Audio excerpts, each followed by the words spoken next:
Well, good evening, everyone. I'm David Wisner, host of Dukakis Center Live. I'd like to welcome you back after an absence of about 2 months, uh, really caused by problems with health associated with the COVID virus. Fortunately, we're back here. We're hosting an event this evening with Mark Welsh, the Dean of the Bush School of Government and Public Service at Texas A&M.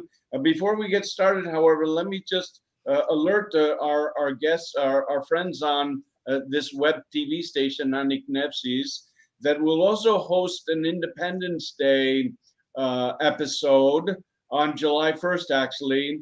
Two very old friends, Americans who are working and teaching abroad. Jennifer Niles, the outgoing director of the American School for Classical Studies in Athens, an old friend I've known since about 1992 from our days at Case Western Reserve University in Cleveland. And Scott Springer, the current president of the American University of Rome, whom I've known even longer, since about 1983 when we were both teaching at the University of Tours in France. My guest this evening, Mark Welsh, is someone I have wanted to host on the program for a good period of time. You will know, if you follow American politics, that George H.W. Bush and Michael Dukakis were opponents in the 1988 US presidential election. I'm not certain whether warm feelings developed at any point in time before or after the campaign. But what is quite remarkable, I think you'd struggle hard to find two opposing candidates with an equal passion for public service, for trying to encourage and excite young people in particular to take up the call of government service, of some service to one's community. And you could look on the website of the Bush School, and this is the very words of George H.W. Bush, that it's a noble calling. There's somehow one of the highest things we can do for our fellow countrymen. So with that in mind, I have asked our guest, Mark Welsh, to join me this evening. Mark had a very long and distinguished career in the U.S. Air Force, ending up as the Air Force Chief of Staff, one of the Joint Chiefs of Staff. He served, among other things, in NATO and also with the CIA. A very broad-based career, however, in all things military in the United States. And now he's wearing civvies, so to speak. He's returned to civilian life and taking up the call of leading the Bush School into the 21st century as dean of that particular program. I thought we'd start our conversation, Mark, with a little bit of background about your career in the military and what we understand by the phrase military service. And as a little prep, you know, it seems to me since about 1973, when the draft was ended under the Nixon administration, we have an all-volunteer force. What one author has called one of the great success stories of the United States in the last 50 years, the professionalization, if you will, of the military. And military service has come somehow to mean service to one's country. So my question to you to start with, does that reflect why you enlisted, why you became involved in the military, why you decided to make your career in the military? Howdy, David. It's great to be here. Thanks for having me, and welcome to everybody, all your listeners from the great state of Texas. That's not why I went into the Air Force. No, I wanted to be my dad. My dad was an Air Force fighter pilot for 35 years, and I just wanted to be like him, and I was in love with airplanes. And so I joined the Air Force because of the love for those airplanes. I stayed in because I fell in love with the people and also with that idea of service to your country. I think everybody who stays in the military embraces that, and I don't care what country you're in. Okay. So you, I just mentioned my dad enlisted in 1943. a couple days after graduating from high school, because his peers were all doing that. The call to serve their country, to defend their country in the Second World War was so strong. I thought about it for a while. I met a recruiter and talked about the possibility of enlisting in military intelligence. And then I got an offer, a scholarship to study, and I decided to continue my scholarly career. But it was very strong. And I think the role model that our parents play, at least in a certain generation, must certainly be quite strong. Exactly. My dad was one of those, that greatest generation like yours that flew. Dad flew and fought in 3 wars. He risked everything for this country repeatedly and loved it, and expressed that routinely. And we grew up around that, so it was easy to step into that feeling. Mm-hmm.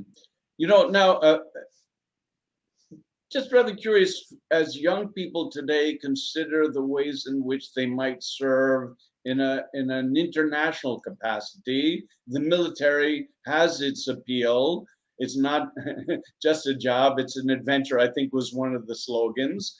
But when you think of other opportunities to serve, does maybe joining the Peace Corps or doing something like that have a similar appeal? Or are we really talking about a different kind of person, different kind of contribution that one might make?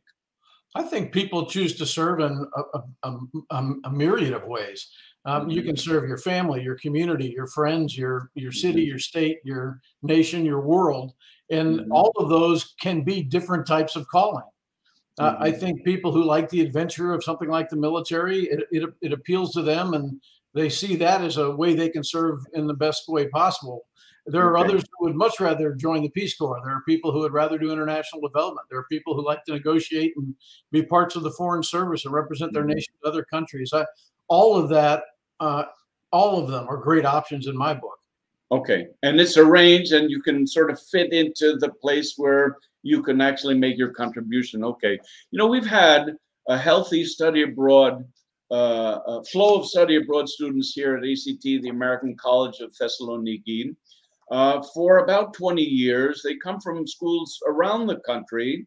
I'm not certain whether we have a formal relationship with anybody in Texas, but I know, from Montana to Staten Island, we're getting students from the United States, all these different places.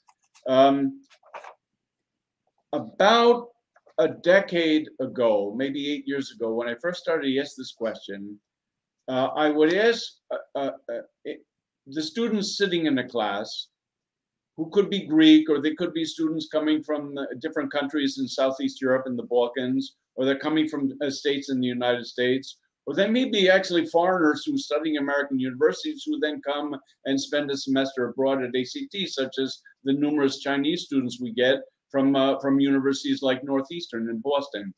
And I would ask the American students at a certain point of time whether they knew anyone from their high school graduating class who was serving, let's say, in Iraq or Afghanistan. And there was not one such person to be found. This, even today, when you think about, how attitudes are shifting a little bit to the anti-war movement, which featured so prominently in the 1960s, young people still look at the prospect of serving in the military as a serious option. Do you find that that's the case? This is what strikes me, at least as a teacher teaching abroad. Yeah, I think many people do still see it as an option. I think one of the things that's happened with the volunteer military in the U.S. is that the military has drifted slightly away from the mainstream of society in terms of thinking and the way people view the military as a principal employment option. And so there's been a lot of work done by the Department of Defense and the military services to try and stay connected to American communities and the American people. Because if you're not around a military base, you don't think about it. Okay. And only about 1% of Americans now even think about coming into the military and then follow through on that thought. Okay. But you see now, do we have the same feeling of patriotism, for example, among among those who enlist to serve in Iraq or in Afghanistan? Do you find that there's the same sort of passion that would have driven enlistees who fought in the Second World War? Yeah, David, when I left my job as Chief of Staff of the Air Force, I had heard a lot of talk over the years about the new generation. They just don't value the same things. It was every new generation was the end of the world on its way. And for me as a boomer to the newest gen, whatever it was, when I left, the thing that I learned and watched happen is that each generation brought new talent. They brought new comfort with technology. They brought a new ability to connect and communicate. They brought new skills that we didn't have. Okay. And once they were in the service, they embraced the values that we embraced. Okay. And now you've got a better organization with better trained people who are more capable and happen to be better looking, more athletic, et cetera, than we'd ever been. So I don't see this as a problem. I think it's a giant plus. Okay, so we evolved, but it's actually a strength as we evolve. Yeah, absolutely, it is, and not just the military. I'm rather curious. We used to have the ROTC and other ways of being involved in the military while you were studying on college campuses. When you think about maybe people going out of the program there at Texas A&M, do you look at military service the same way as you would look at government service, working in a bureaucracy or in one of the different departments of state? Yeah, I think people see it as just another opportunity to consider. Some people are called to one or the other. Some people are called to neither. Okay. I think the important thing is you can serve in so many ways in the course of your life that it's not about the job jar you stick your hand into. Okay. It's about the idea of serving others. Okay. So let's ask a little bit about this question of partisanship, because it just strikes me that this is one area in American public life where partisanship really doesn't matter. I mean, do you find that? I mean, that, a person might be a little bit left of center, a little bit right of center, but if you're called to serve, as you say, it really doesn't matter. The sentiment is still quite genuine. Yeah, I think partisanship is there. It's like an implicit bias that each of us has. But when you choose to serve your fellow citizens in a governmental role, especially, then you have to set that aside. One of the founding principles of the Bush goal, directed by President George H.W. Bush, was this idea of nonpartisanship. Right. Not that we don't all have our individual opinions, and not that we shouldn't freely express them to each other, because we should. Right. But in our classrooms, if a faculty member tells the students exactly what their political beliefs are and why, or what they're feeling on a social justice issue and why, they should then turn to a student who they're pretty confident doesn't agree with them and say, hey, David, you probably don't agree with that. How do you feel about this? So that everyone knows it's about the dialogue. It's not a debate.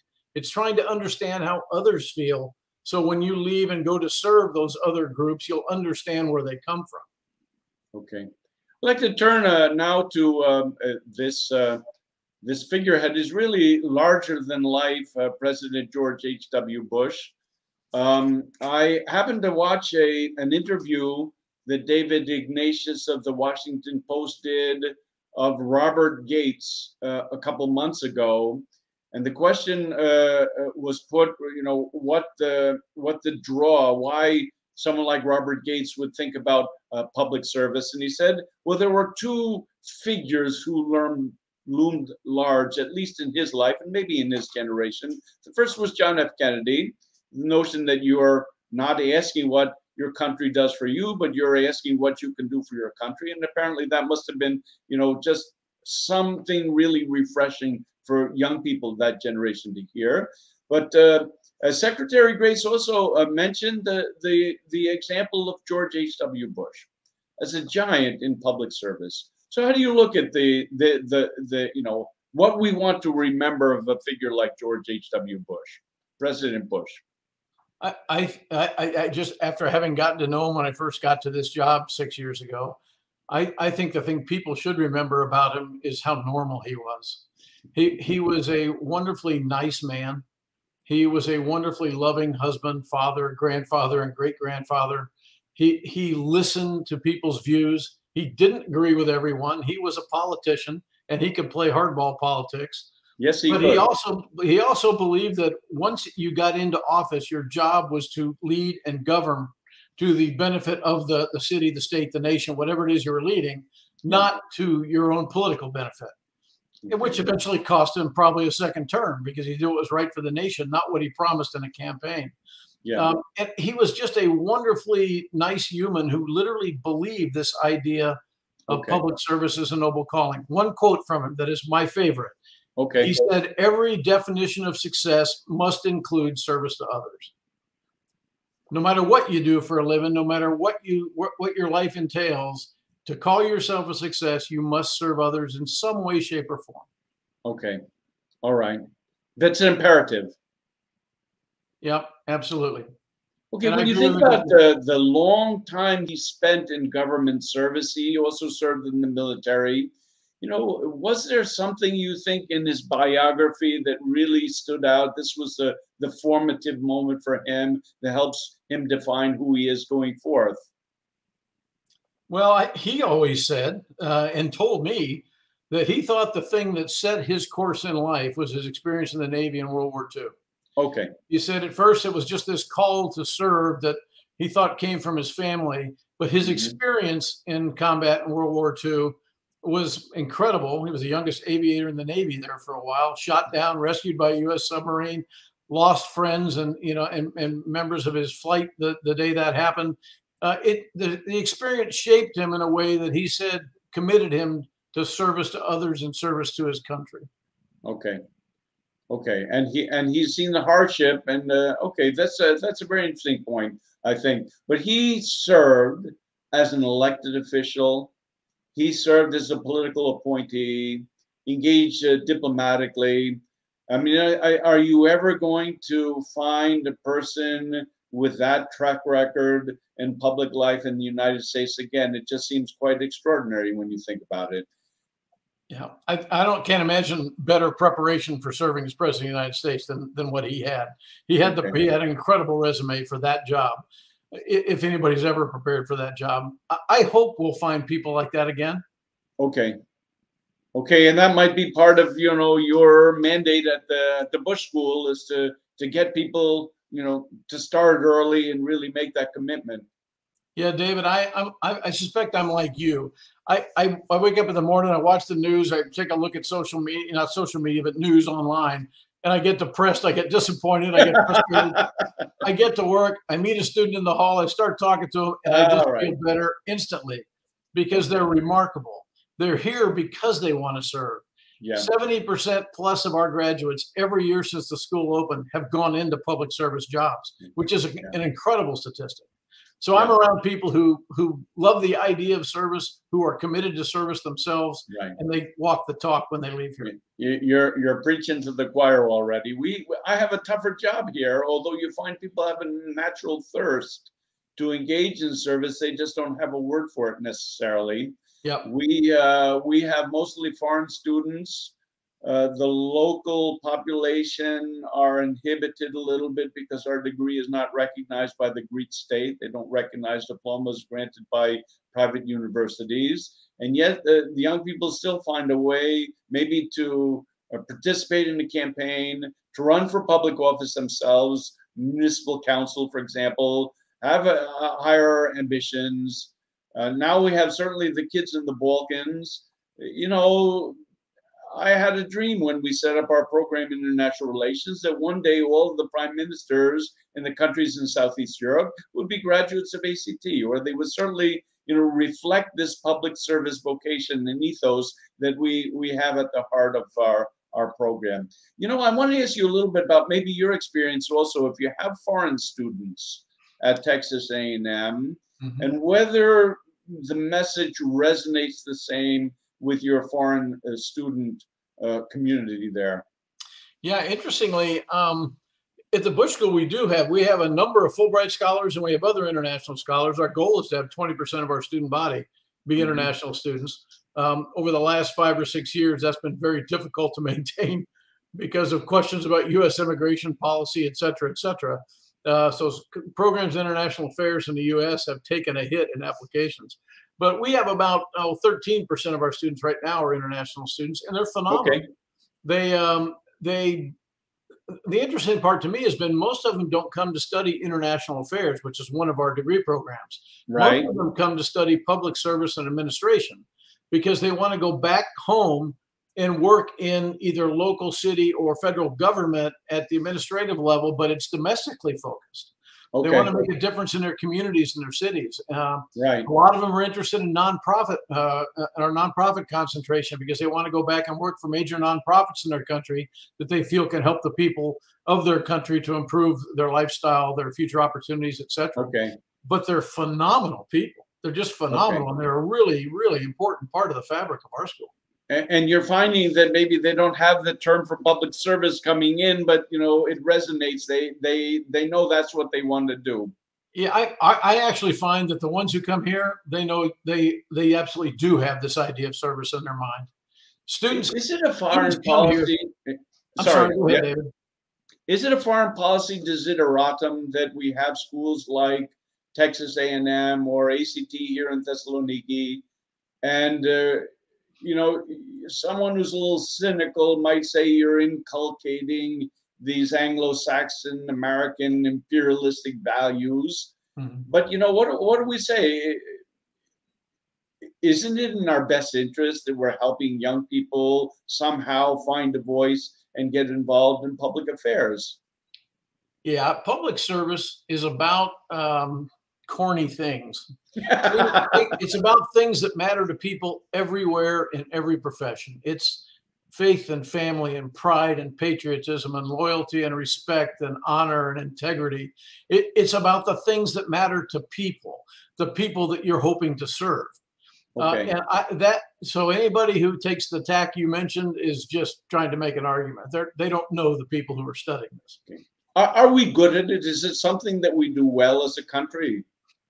As a country, I think we've walked away from it a little bit. It used to be part of the fabric of communities. People talked about serving your city, your state, your nation. Right. It was something that was discussed a lot. Not when I was young, we talked about it. Okay. Not anymore. Now it's become a little more sanitized discussion, and it's about where can we go to make money. Yes. Except for those people who just have this calling. And it's actually, for me, it's okay. Because these people can convince anybody else that they're missing out on something.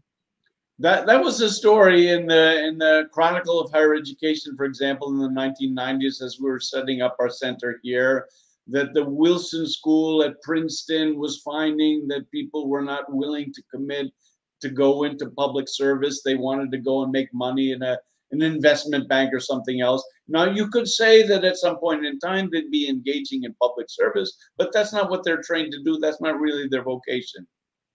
No, I agree with you completely. But that's why two things. Number one, that's why I say you can serve in a lot of ways. Okay. You can be an investment banker on Wall Street or a wildly successful hedge fund manager, and you can be an incredible public servant to your family, your community, and on the side in philanthropy, for example, or in volunteer work. Or you can choose to go into a public service job and commit your life to that. And I'm telling you, David, we've got 400 master's students at the Bush School each and every year who are here to do that. And they're incredibly talented. And so it's not that there aren't people who want to do it. It's just that they don't know about the opportunity. Okay, so you have to somehow broadcast or at least educate them. Exactly. We're about to move the political science department here at Texas A&M from the College of Liberal Arts into the Bush School. And they'll come with 1,000 undergrads, which we've never had before, and 50 PhD students. Now, those PhD students are aimed at the academy. They're going to go become scholars and professors around the country and the world. Yeah, exactly. And which is wonderful. The 1,000 undergraduate students all think they're going to law school. Well, a few of them may, but most of them probably won't. And what they don't know is about job opportunities in the public sector in Texas. They're everywhere, and they're actually fairly well paying. There's opportunity for promotion. They make you feel incredibly good about yourself and what you're accomplishing. They're great for the state and the communities. And by the way, if you become city manager of Dallas, Texas someday, you're making $400,000 plus. So it's not like you're a pauper. Right. Okay. They don't even know on that a little bit. What really are the opportunities? I mean, now there's a lot of cynicism that you get involved somehow. You run for public office. Doesn't matter. Maybe you're the dog catcher up there in New Hampshire, or you're a mayor of a small community, and you're going to find naysayers to say it doesn't matter what you do. We can't really change anything. Nothing's going to change.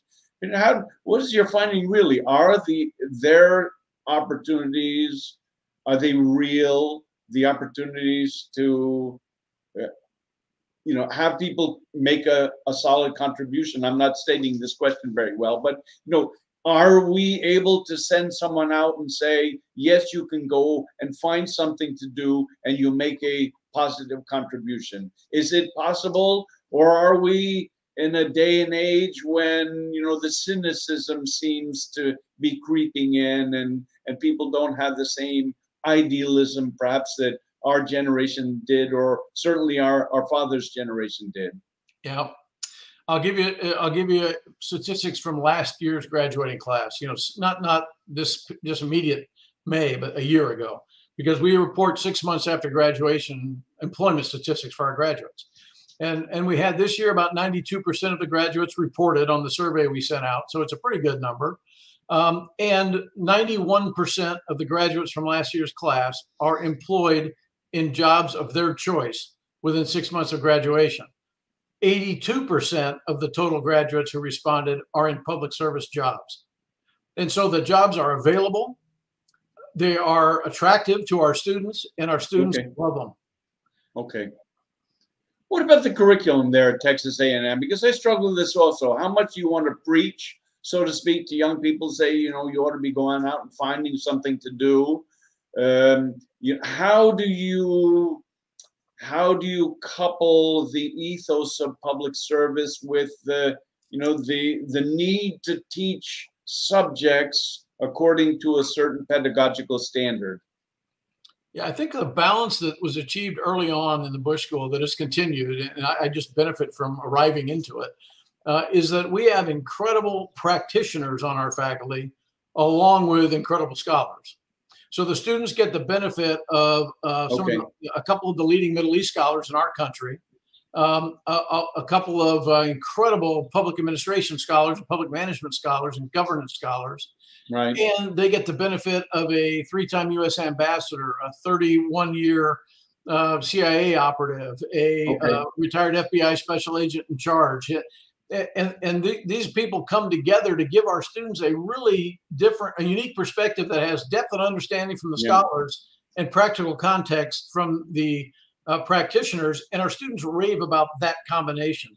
And there is a real respect between the scholars and the practitioners that is palpable, which I think it makes kind of the magic happen. So somehow you built it in, but it also happens, it helps to have the human resources.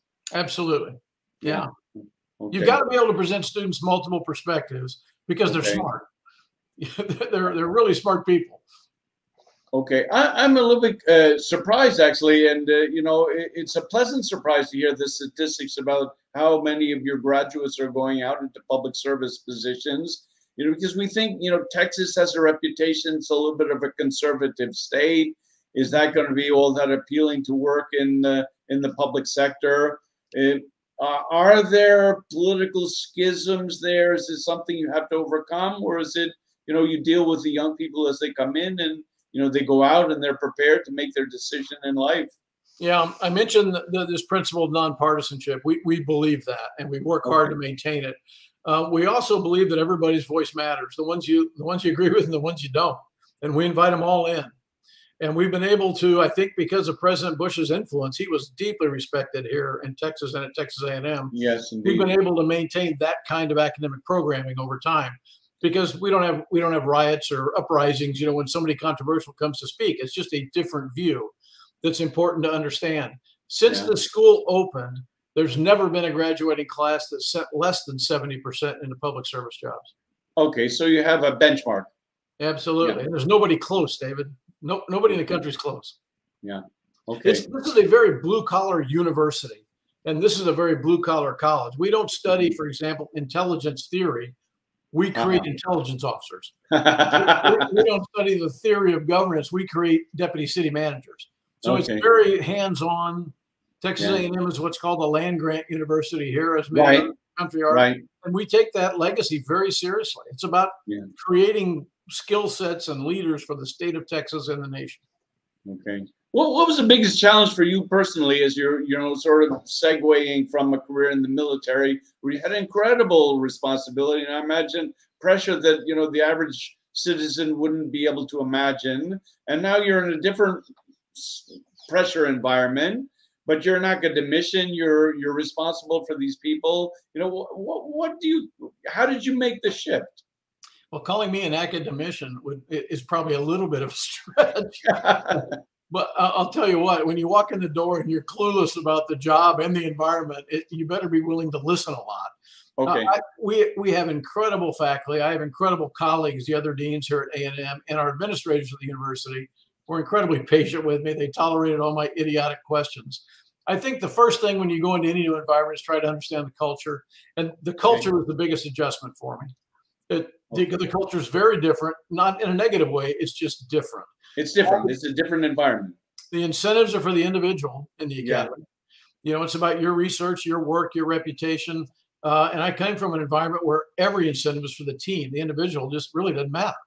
Okay. And that creates different pressures. It creates different thinking, different ways you need to communicate. But I've enjoyed learning about it. I deeply admired the people I've met in this community. Having worked around PhDs every day now for 6 years, they are stunningly intelligent and can provide context and understanding of an issue or a region that is just staggering to me. Yeah. And I think that mix of bringing that context and depth balanced with the reality of the practitioner's view of how things can work in the world really presents a great opportunity for students to learn something that will benefit them long term. Yeah, it kind of reminds me of an anecdote from the life and career of Michael Dukakis.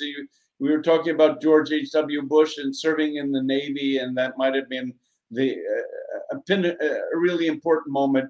And I think Michael once told me, Governor Dukakis once told me that maybe it was a blessing of sorts that he lost his initial re-election bid.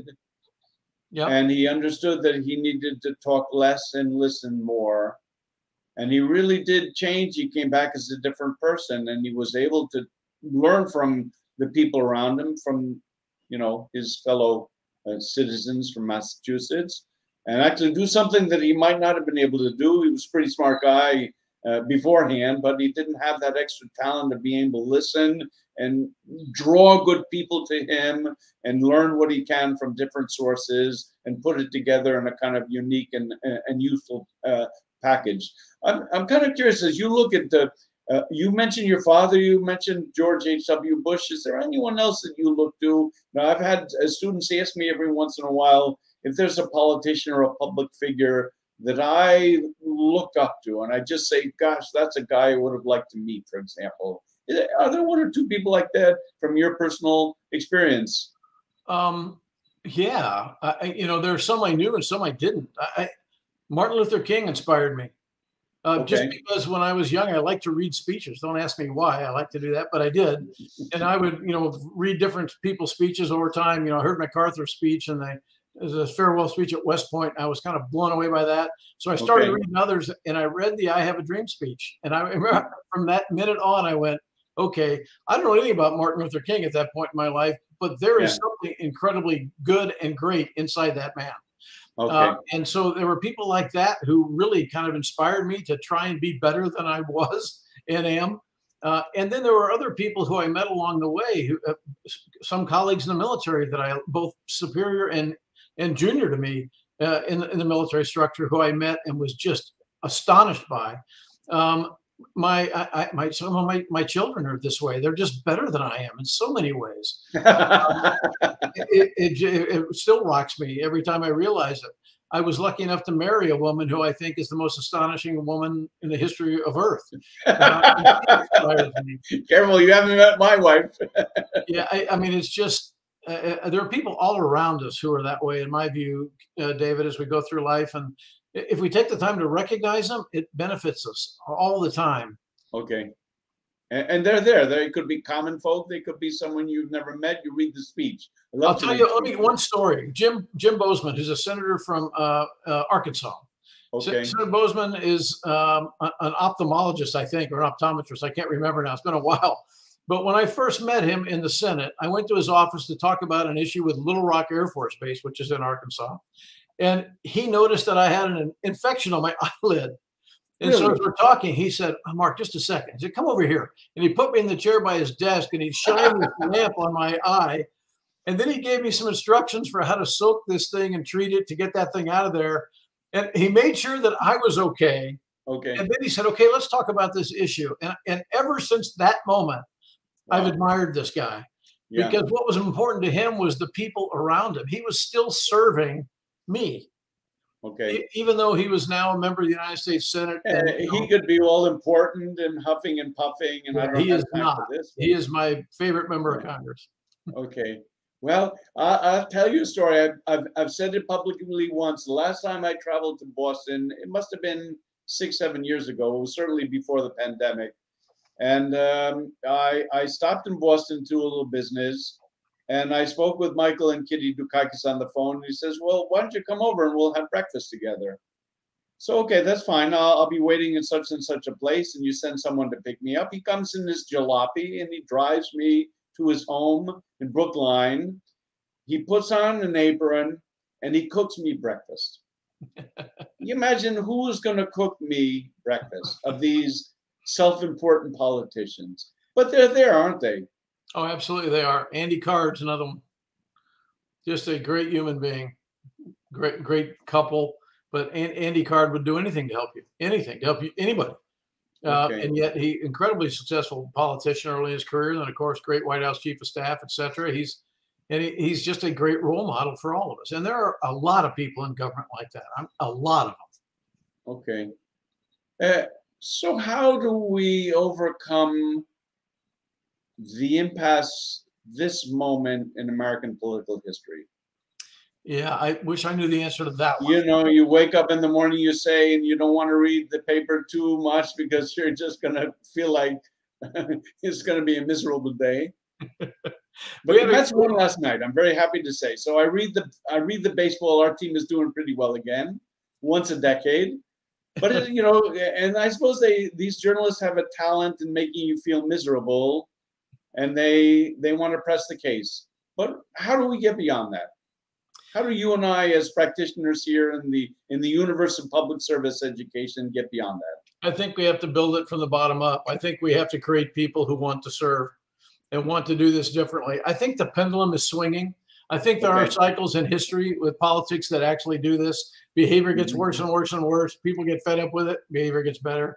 The drama dies. It just repeats itself. And I'm afraid right now, you know, we had a great event, David, in Washington, D.C. in April. We opened up a new teaching site in D.C. last year. And when COVID died down a little bit and we could do it, we had an event to kind of to break it out. And Governor Jeb Bush came up and to talk about his father's legacy in government service. We had members of both political parties there. Nancy Pelosi made a few comments. Michael McCall from Texas, who's the ranking member of the Foreign Affairs Committee.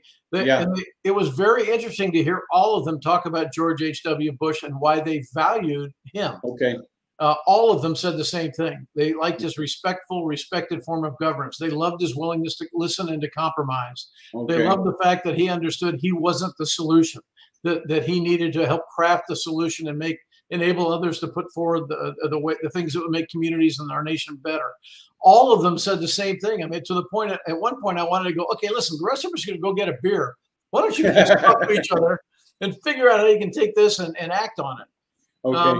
Nancy Pelosi told us that she has pictures of 3 presidents in her office, and one of them is George H.W. Bush, purely because she respects the way he served as a politician, not just as president.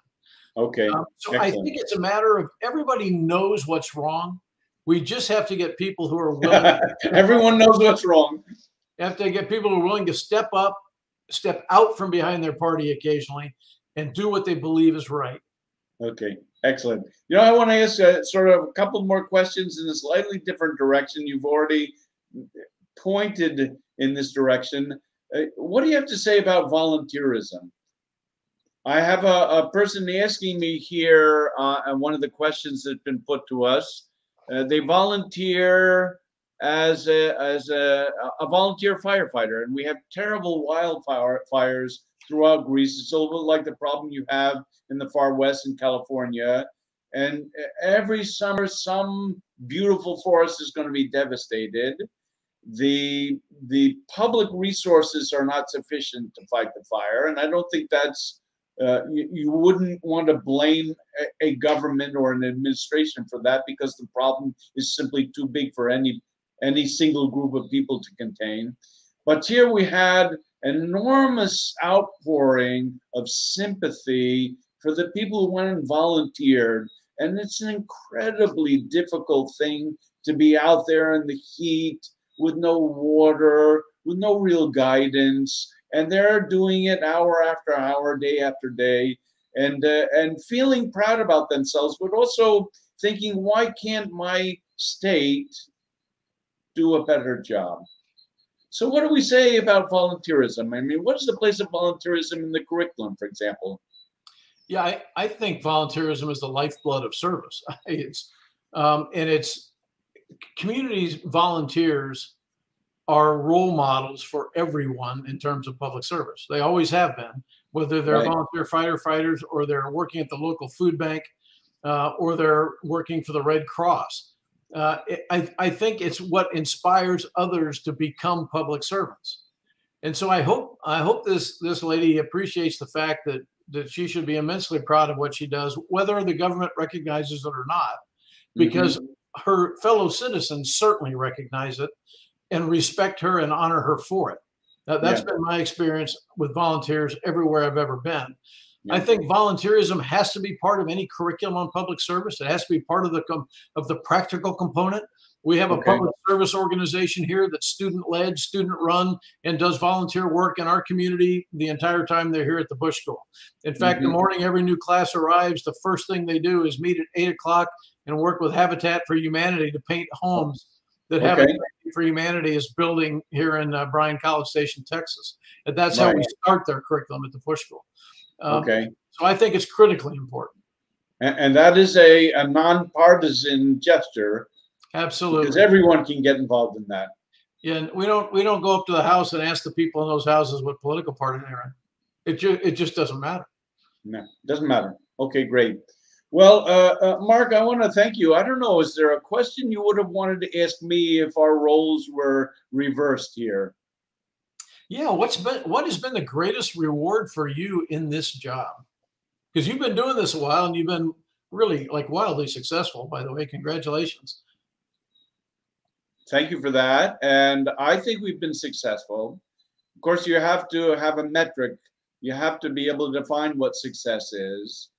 And we used to say, well, success is how many people run for public office or how many people get involved in a campaign. I think that's a little superficial, but we do some testing and monitoring. We find that our students, on the whole, are more inclined to be civically engaged than students at American universities.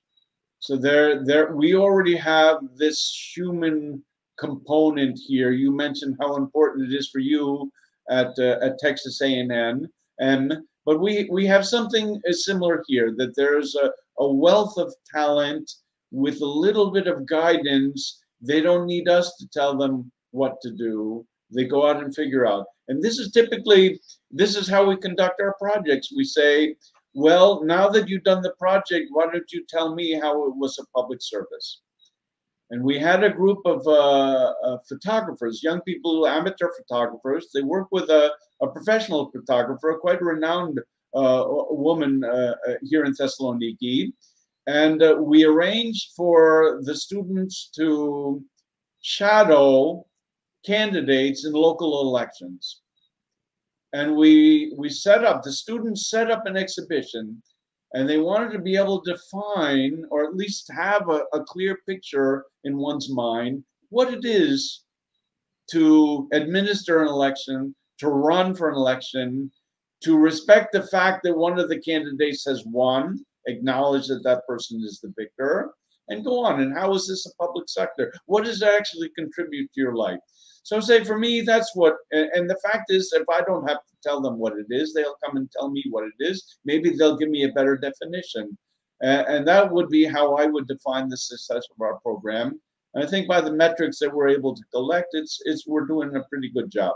Here, you know, we're not a resource-rich research university, but there are other reasons why a person might want to come here. And if they get involved in these public sector, public service initiatives, for example, they take something away that they wouldn't get anywhere else. I'd like to believe. Yeah. Well, congratulations, and thanks for that answer, David. You know, I've always thought of Greece a little bit like Texas. You know, there's this, the citizens are very, very proud of where they're from. They're proud of their fellow citizens, and they're proud of their legacy. The Greek legacy is just a little bit longer than the Texas one. A couple hundred years more. But I guarantee you they're no prouder of it than people down here are. Well, it reminds me of an anecdote. We did something, we were commemorating the 1988 election and the year that Michael Dukakis ran and lost. And I had a colleague still here who was in Texas studying somewhere.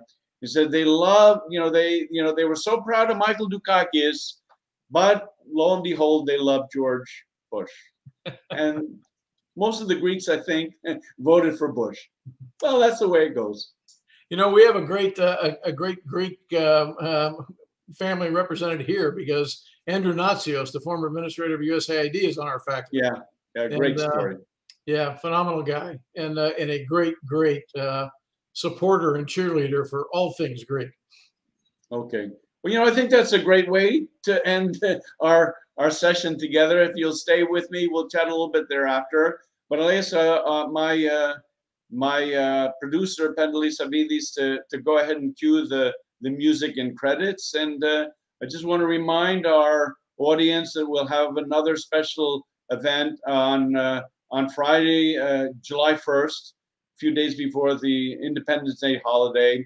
And I have two American colleagues talking about their experience as American citizens working abroad today, what challenges they face today that, for example, they might not have faced 20 years ago. And when I came to Europe first time, it was in 1984, and it was certainly a little bit different to have an American passport back then. There are more challenges now to holding an American passport today, and that, I think, is part of what we need to worry about in our role, Mark Welsh, as educators and as people who want to help develop the ethos of public service in the next generation. So I don't know if Pendalis is still here, but I can figure out how to do the music, I think. Give me a moment.